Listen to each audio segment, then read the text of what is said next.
This is the Between Two Trains podcast. We feature business owners that are located in the North Metro Atlanta area. My name is Mark Apple. I'm the founder of Forward Push, a marketing agency that works with small businesses and startups. And I'm Eric Moss, commercial banker servicing the Metro Atlanta area. And today we've got a great episode for you. Joining us is Alicia and Cory from Tippy Tap, and I can tell you that we are both extremely thirsty. Welcome back. This is Between Two Trains, and today, I don't know about you, Eric, but I am extremely thirsty, and I am so glad that we've got Cory and Alicia here from Tippy Tap, and certainly once we start talking to them, my thirst and what I just said will certainly make a lot more sense to people. But how are you doing, Eric? Mark, I am parched. I could definitely use a cold one. It would be fun to get together with some friends in a small setting, and maybe a big one. Who knows? The more the merrier. But yeah, excited to talk with you today with Cory and Alicia from Tippy Tap. Excellent, excellent. And thank you guys for having us.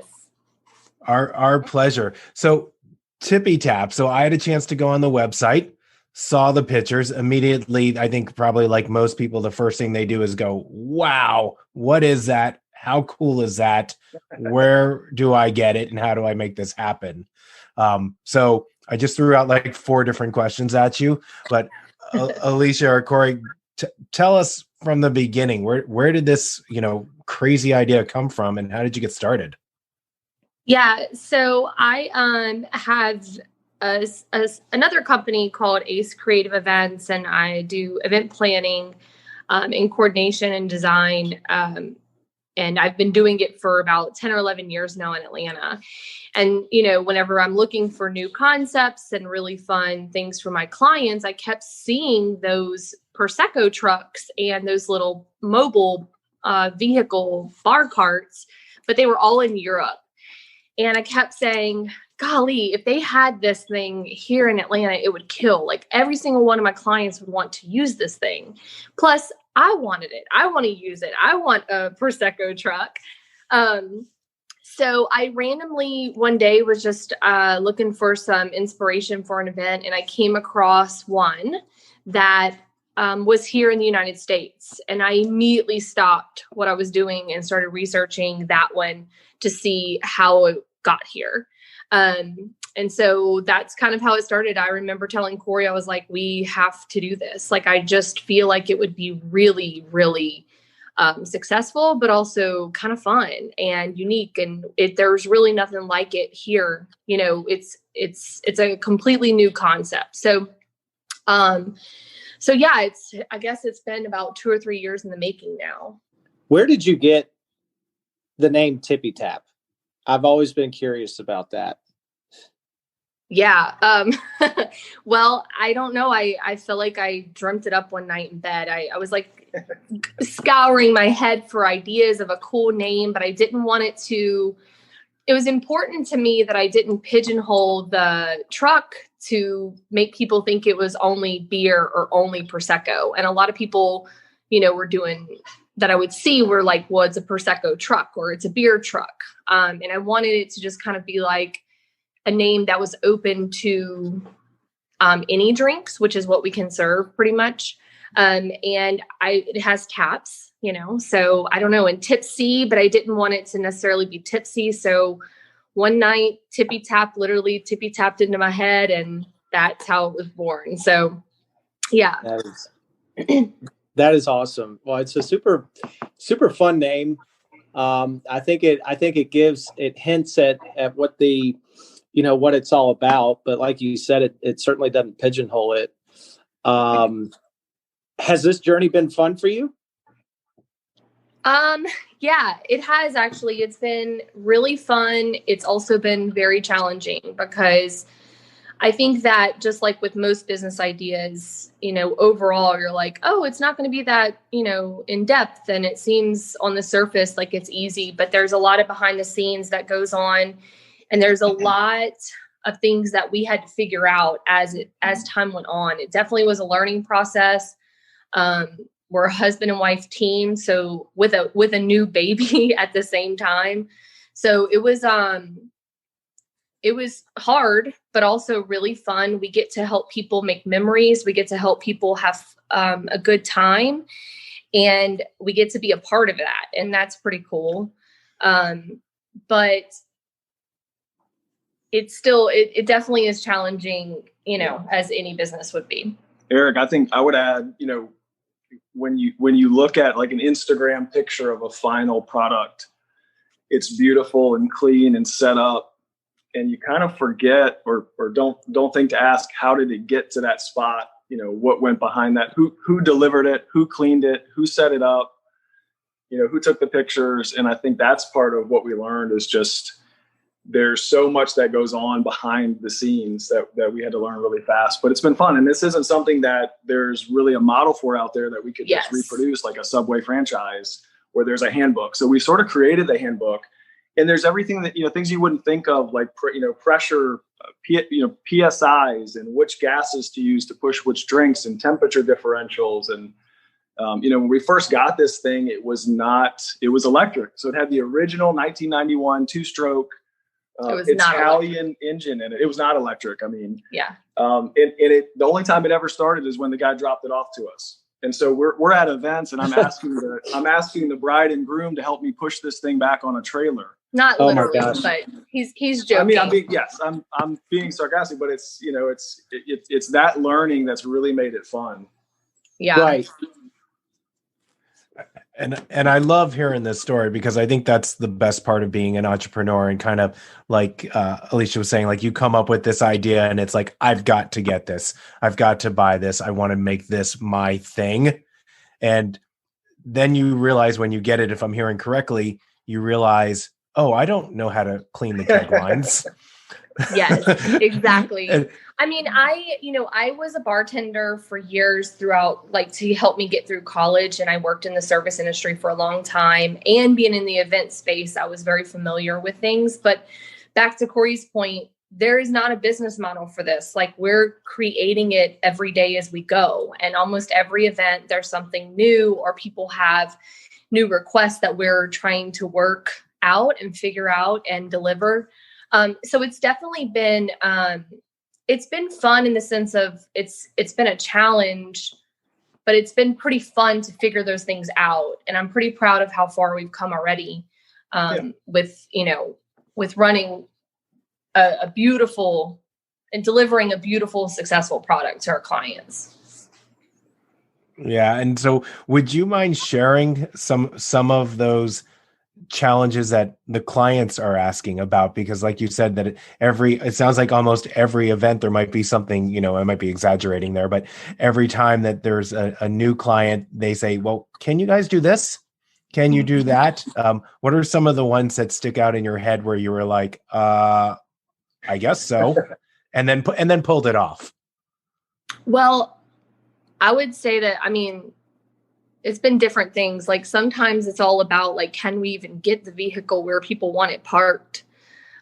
We've had it stuck in mud before. We've had to literally like a Cory's 30-degree driveway. Cory had to get in front of it as we were trying to get down like a ridiculously steep driveway. We got up it, but to get down, I was like, these vintage brakes are not going to hold.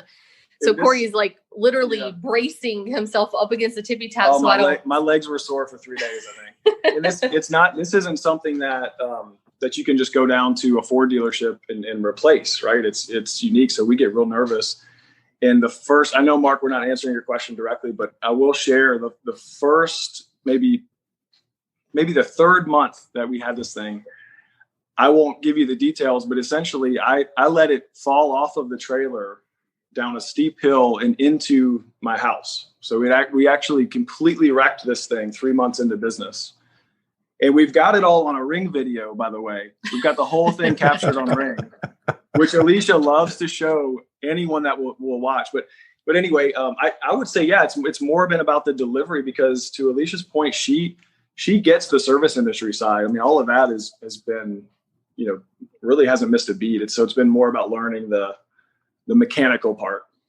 Yeah. But sometimes clients want like a full drink experience, and our truck has 6 taps, which we haven't really got in the details of what exactly the Tippy Tap is. But, part of our service is figuring out how to make those 6 taps serve a big variety of drinks to where people feel like they still have a full bar experience without, unlimited full bar options.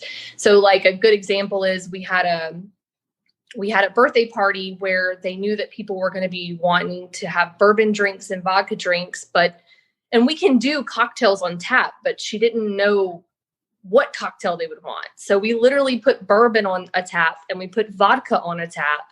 And then we just mixed the cocktails as people walked up.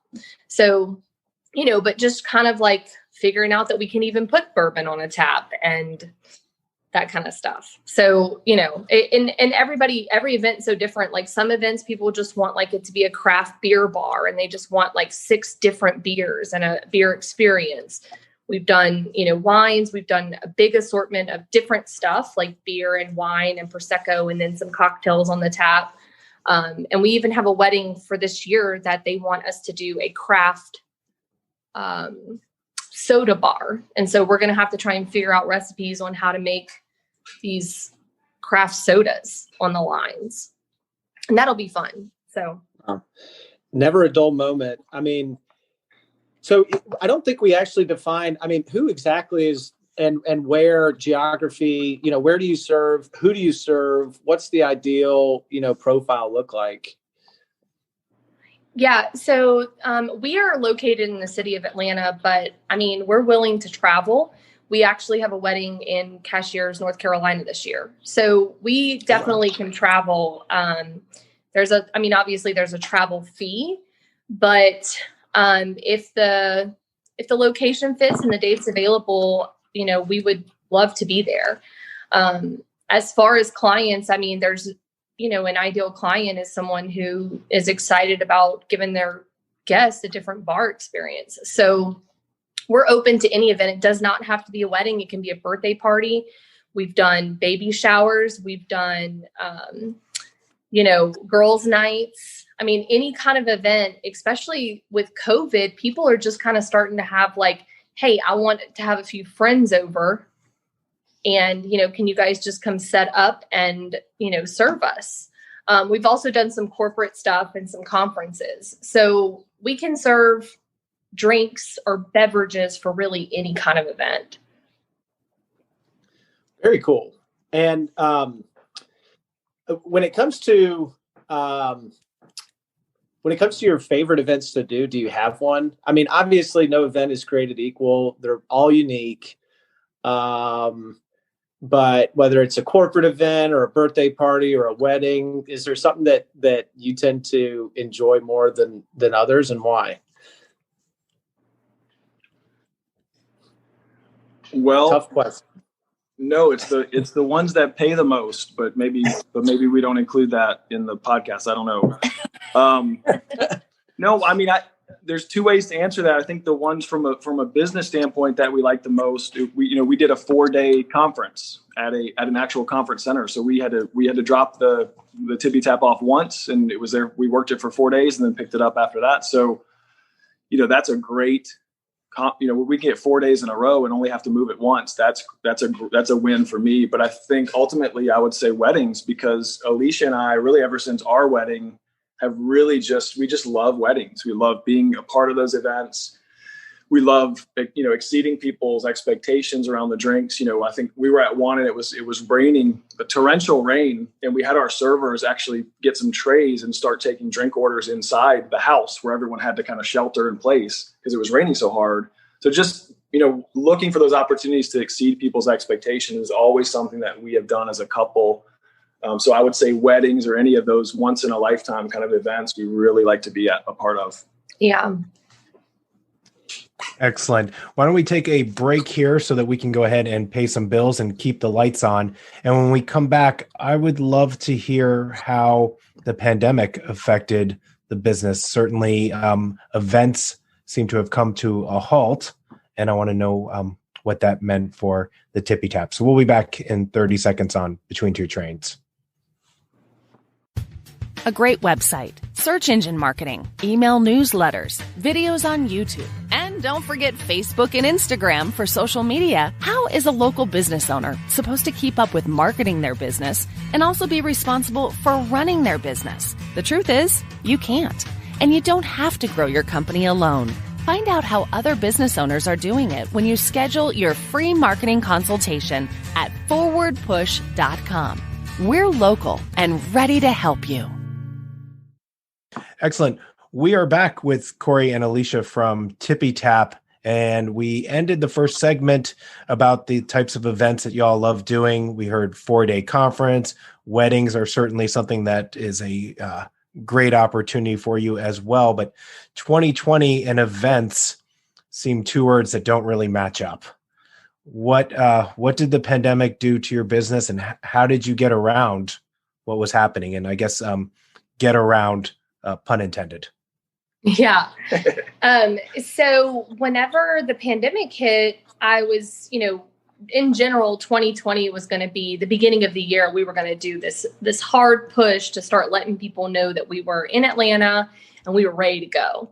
And I was going to take a back seat as far as planning events and really, really just kind of pour ourselves into the Tippy Tap to get people, knowing about us. And then pandemic hit and I'm like, oh my gosh, what a year to try and start a business and events, right? So the first few months were dead, obviously. Any events that we did have planned for the spring and the summer totally got canceled or, just delayed until further notice. So I remember one night I was on the sofa and I really wanted to see my girlfriends. I wanted to hang out with my friends. I hadn't seen them in forever. And I know that some people, I know that we're in a pandemic, but I was depressed. Like I needed to see my friends. And so I decided that I was going to roll the Tippy Tap out into my front yard and I was going to get some wine and I was going to invite my girlfriends over. We're going to sit at a table distantly outside and have some wine and talk. And it went really, really well. My girlfriends loved it. And so afterwards I was like, I think that I can do like a COVID conscious. I mean, it's not 100% safe to see people at all, right? But I could do a COVID conscious, like private wine tasting for people, help people get together in small groups in their front yard, and it be as safe as I guess it could be. So I started these wine tastings and they were all inclusive. We would bring tables and chairs and a linen, a floral arrangement to like make it look pretty, even a cheese board. And then I would set up 5 different wines on the taps and for 2 hours, serve the group a wine tasting. And those kind of started taking off middle of the year whenever people were ready to see people again, but weren't really comfortable with taking, their 8 friends to a restaurant. So those went great. And I actually still have people very interested in doing those. And they're so much fun. But then the second half of the year, people really did start booking events again. They're not large. Most of them are, between, 15 to about 50 people. But people are definitely trying to get together in any way that they can. And our truck offers a bar experience that's outdoors. So it's kind of perfect solution to give people something to do without having to be inside. Yeah, that's the fact that it's outdoors really, I'd imagine, really probably helps, especially during the rebound phase. So you've got 5 taps, right? Is that 6? 6 taps. Okay, 6 taps. Do clients pick the lineup of beverages, or do they have option? Or like if I say, hey, Alicia, I want to put Camus in one, like some really high end wine, like are you able to do that, or am I picking from a list of vendors that you work with? We can pretty much put anything on the taps that clients want. So if you want Camus, yes, sir, we can do that. The taps are pretty unlimited. The only thing that we specifically cannot serve from the taps is French champagne. And that's because the French do not make kegs of champagne. But anyway, other than that, yes, we can do wine of any grade, any level. It could be a $8 bottle of wine, or we can do it all the way up to the Camus. Beers, unlimited. So what happens a lot of times is I have consultations with the client that wants to book us for the event. We fill out the event. We talk about the guest, what kind of event is it? And then I usually kind of guide them in the direction of knowing what to serve. A good example is like we had an Italian engagement party. And so we did Peroni beer, which is an Italian beer. We did Prosecco. We made Aperol spritzes. We had limoncello. And then we did 2 Italian wines. So, but you don't have to stick in that route. But my point is we help the client figure out what to serve, and the options are unlimited. So, yeah, I think the takeaway is it's the beverage options are unlimited. And then part of hiring us is you get Alicia's event planning expertise and her ability to walk you through your event and know exactly how much you need to buy and what kind of drinks you should serve. And so that's all sort of part of the package as well. One of the more intangible parts of hiring the Tippy Tap. Yeah. And on another note, I know we're talking about alcohol a lot, but for one of the conferences, we did cold brew coffee and we had a coffee bar. So we can't serve hot beverages, but we did cold brew coffee, and then, we offer different flavors and stuff. So it doesn't have to be alcohol. And we also can do a mix. You can have 3 of the taps with alcohol, and you can have the other 3 with non-alcoholic. So your beverage situation at your party is all confined to us, right? Everybody gets all of their liquid needs from us. So, yep. Well, I'd imagine, there's a lot of people out there, I would imagine, that have a vision for what they want to do, but have no idea where to begin, or, when it comes to those finer details about, when you, Alicia, start to profile the guests, how many and who are they, what's the theme of the party, and then you can make some pretty thoughtful and relevant recommendations. I'd have to imagine that value add is a great simplifier when it comes to people doing events. I'm curious, how far in advance do you have to kind of start? Because this is in depth. And you mentioned, the conviction that y'all have to present a certain way. And if anyone goes to the website or looks at Instagram, you can see it immediately. The thing is gorgeous and y'all do a great job with it. How far in advance do you need to contact y'all to kind of get something in motion? What I would love is, at least a month or 2, but honestly, with COVID, a lot of times people are not deciding to do stuff until very last minute. They don't want to really commit because they're not sure, are people going to show, or should we do it, or whatever. So, last year we had some events that were calling me on Monday for an event on Saturday, and that's not ideal for us, but if we have the date available, we'll figure it out. We'll push it forward and make it happen. Yeah, I can't imagine, all the challenges that COVID and the it's almost like a roller coaster leading up to events with, what's going to be the environment, and are things going to happen? I'm curious to know, when a while ago on this podcast, we used to ask our guests whether it was hot or not to go into starting a business as spouses. So I want to ask you two, I'm very curious, would you say it's hot or not to go into business with spouses? And hopefully I don't get anybody in trouble here. Well, if you're looking for one word answer, I'm going to say hot. Yeah. Because but I will tell you, I've when I'm working events myself and I have other people, and it just happens to be that most of them have been ladies of about the same age as my wife and I, and they kind of look bewildered when they find out that we're a husband and wife team, because they just say, I love my husband, but I could never work with him. I could never run a business with him. And so they think it's pretty cool, but yeah, we love it. That's my answer. I'll leave the room and let Alicia give you her answer. I'll say that it's not hot 24/7, There are definitely times where we're like, what are we doing? And, we definitely are at each other's throats for a second, but, it's been really fun. It's been really awesome. I mean, I feel like it's brought us closer together. We have to work together through a lot of things, and, you learn a lot about each other. That's for sure. I mean, we've been married for 10 years. So, what's one more challenge to throw in there? Well, exactly. I mean, it's and that's what a lot of the guests would say too, is that there are definitely those moments. But I do think, I really think it's a testament to y'all's teamwork and y'all's relationship, because, Cory, I think you hit it on the head. Not everybody is built to do that. Not every relationship can do that. So I think it's really cool that you are and have been able to do it.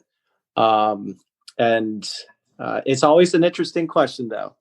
It is. Yeah. Yeah. And I do want to add, like, just because you're not a couple that necessarily would call that hot, I think it's just personality type, right? I don't know if it's a reflection on like the quality of the marriage or the relationship. It's just, do you have those skill sets, right? And we just do so.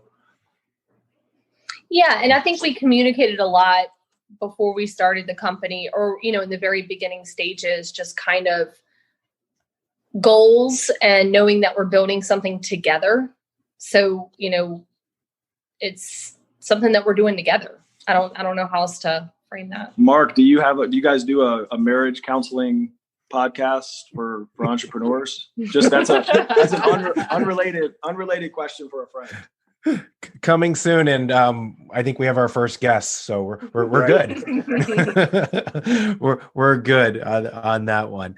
Alicia, you had mentioned about building something and talking about the business. Where do you see the business going next? I mean, we're still in this certain uncertainty with business, with events, how many people can get together, but it looks like we're turning a corner at least. Is this something where, are we going to see, Tippy Tap truck number 2 coming? Yeah, possibly. We are talking about it and highly considering it. We definitely want to do that. I don't know if it'll be exactly the same. It might be a spin on it. We would love to be able to offer our clients a second option. So, that's something that we are assessing right now. And I think we'll make a decision in the next few months, how we're going to be moving forward. But excellent. Mark, I'll just, if it's okay, add to that. I think to your question, we're getting 5 to 6 inquiries a day. Yeah. Of people wanting to figure out how to plan an event. So, I understand the COVID, and none of us really know what's going to happen, but there's a ton of demand even in this environment. So I think it's more up to us to figure out how busy do we want to get and how many of these trucks do we want, and then to figure out what's the trend line on this. Is this something that people get tired of seeing in a couple of years? And that's I think the tough questions that we're going to have to answer. Yeah, we'll see. I can't see people getting sick of seeing it. It's so cute. Right. It's so delightful that I think people just will love it forever. But maybe that's just me.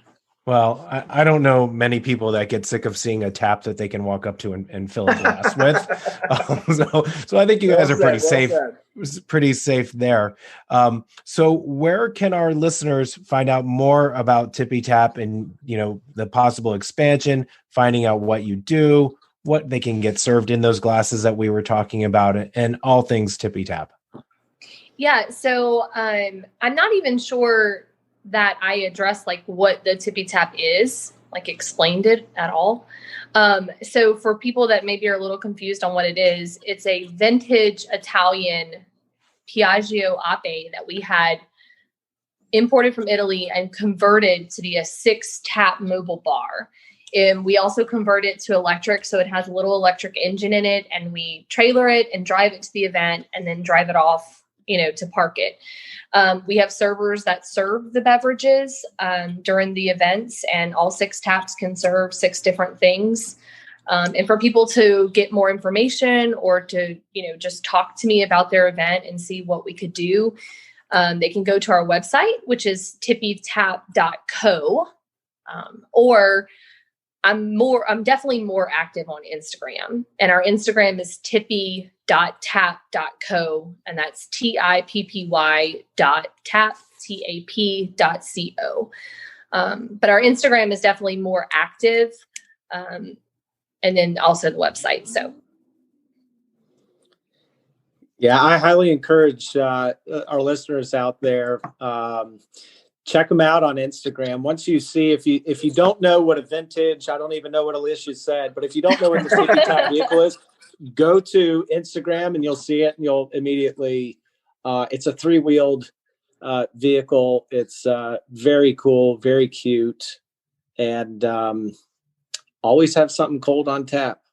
That's right. That's right, baby. That's right. We bring the fun. That's for sure. That is some great advice. And I'll just add while we wrap it up here that if you are going to have a party, Eric and I are always available to attend as well.